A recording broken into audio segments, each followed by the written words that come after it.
Bom, galera, vamos falar agora daquele ninho, daquela criança que começa com uma hematúria. A mãe vai chegar no consultório falando que o xixi da criança está escuro, está marrom. Isso que vai chamar a atenção. Mas se olhar a pressão dessa criança pode estar alta. Ele pode apresentar edema. Só que esse edema aqui é um edema pelo aumento de permeabilidade. Porque aquele edema supra ou infraocular, supraorbital, né? Aquele edema em que está relacionado com uma hipoalbuminemia, esse caso nós vamos falar da síndrome nefrótica.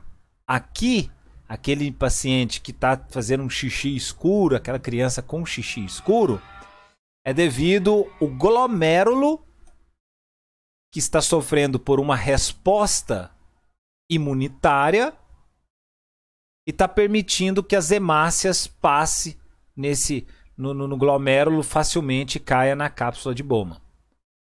São duas situações aqui. Esse aumento da permeabilidade pode ser mediado pelo IgA, que é de Buerger, ou pode ser porque está reconhecendo restos de bactérias que acometeram principalmente a via aérea superior e que foram ficar agarradinho lá no glomérulo e o corpo começou a atacar esses restos de bactérias que giraram na corrente sanguínea.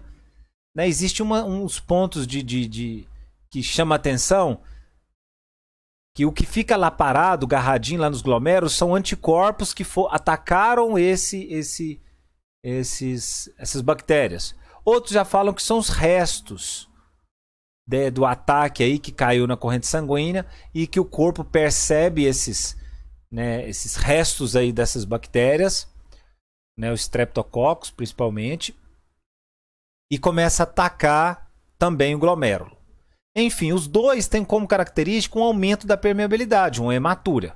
A grande diferença entre eles, pessoal, é o sistema de complemento. Porque o complemento ele faz lises nas células. Então, se esse anticorpo está reconhecendo outros anticorpos ou células desse glomérulo como inimiga, ele ativa o sistema de complemento. De forma que, se eu tenho um paciente com hematúria e com complemento baixo, isso tem um agente envolvido aí. Ou eu posso ter a hematúria, a mesma clínica com o complemento normal, é porque está sendo mediado pelo IgA, mas não está consumindo o C3. Então vamos lá. A hematúria macroscópica, caracterizada por uma urina de cor marrom. Deixa eu ligar o marca-texto. Ou cola, pode ser indolor, pode associar uma dor inespecífica na região abdominal, fossa lombar. E a primeira é a nefropatia por IgA, que é a nefropatia de Buerger, ou de Berger, né? É Buerger. A nefropatia por IgA é a enfermidade glomerular crônica mais frequente em ninhos. E qual seria a aguda mais frequente? A pós-estreptocóxica. A manifestação clínica é uma hematúria macroscópica. Pode observar 1 a 2 dias depois do início de uma infecção das vias aéreas superiores ou de uma infecção gastrointestinal, mas não necessariamente. Dor em fossa lombar. O laboratório, o C3, né, da nefropatia por GA, são normal, o que vai ser útil para diferenciar da glomerulonefrite pós-estreptocóxica. O tratamento principal da nefropatia por IgA é cuidar da proteinúria e diminuir a ação do IgA. Então, para diminuir a proteinúria, o que a gente pode usar? O IECA. Porque o IECA ele vai comprometer a angiotensina. Então, ele vai diminuir a taxa de filtrado glomerular. Então, se o IECA diminui a taxa de filtrado glomerular, diminui menos proteínas sendo filtradas e melhora essa hematúria. E o corticoide para diminuir, diminui a proteinúria, né? Mas esse corticoide vai diminuir a proteinúria também, mas de outra forma, diminuindo o ataque do IgA e diminuindo aí, né, esse aumento de permeabilidade. Já a glomerulonefrite pós-infecciosa, ela também cursa com hematúria macroscópica, edema, uma hipertensão, uma insuficiência renal.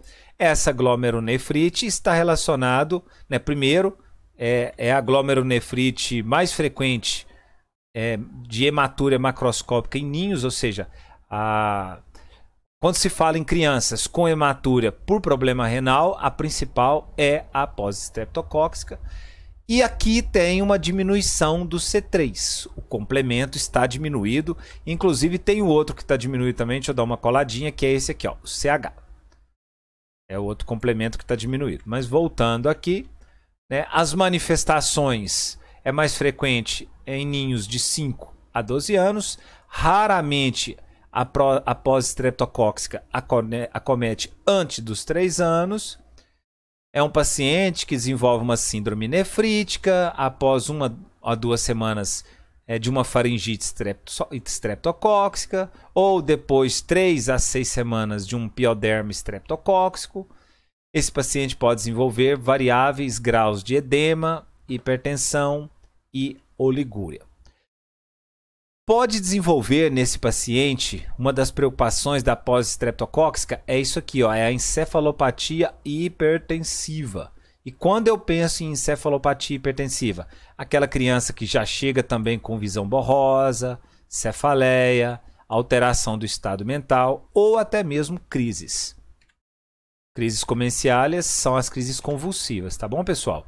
A análise de urina demonstra hemácias, cilindros hemáticos, deixando claro que o problema está no glomérulo, proteinúria, leucócitos polimorfonucleares, que são os neutrófilos. É possível encontrar uma anemia normocrômica, né, por consequência de uma hemodiluição, e o nível sérico de C3 reduz em 90% dos casos, e também o CH50.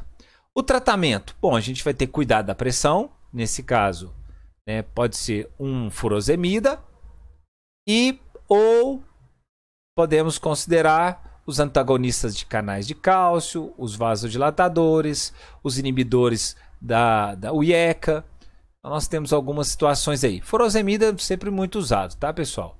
Ainda se recomenda uma pauta sistêmica de penicilina, apesar que esse antibiótico não vai influenciar na gravidade, né, na evolução natural da glomerulonefrite pós-estreptocóxica. Apesar porque tem frentes de opiniões que não adianta dar antibiótico, porque não tem mais bactéria ali causando problema. Ali é uma resposta diante de reconhecer esses restos ou anticorpos agarrados lá no rim. Bom, então aqui estão os dois, pós-estreptocóxica e IgA, né, que o Gold Pastor já é acima, ou Gold Pastor, sei lá, a partir de 15 anos, e a glomerulonefrite rapidamente progressiva e idiopática, adultos e varões. Então, como nós estamos dentro de pediatria, são essas duas que nós falamos. Cursa com síndrome nefrítico agudo, a maioria das vezes após estreptocóxica. A hematúria assintomática pode acontecer em algumas situações, mas isso, se cair uma questão, vai apresentar a hematúria, né, que vai a perceber macroscópica, e algumas provas complementares aí. Bom, então é isso. Esta é a glomerulonefrite, aonde a gente tem por um ataque de IgA ou por mediação aí dos polimorfos nucleares. Beleza, pessoal? Então valeu, é isso. Daqui a pouquinho voltamos com a síndrome nefrótica.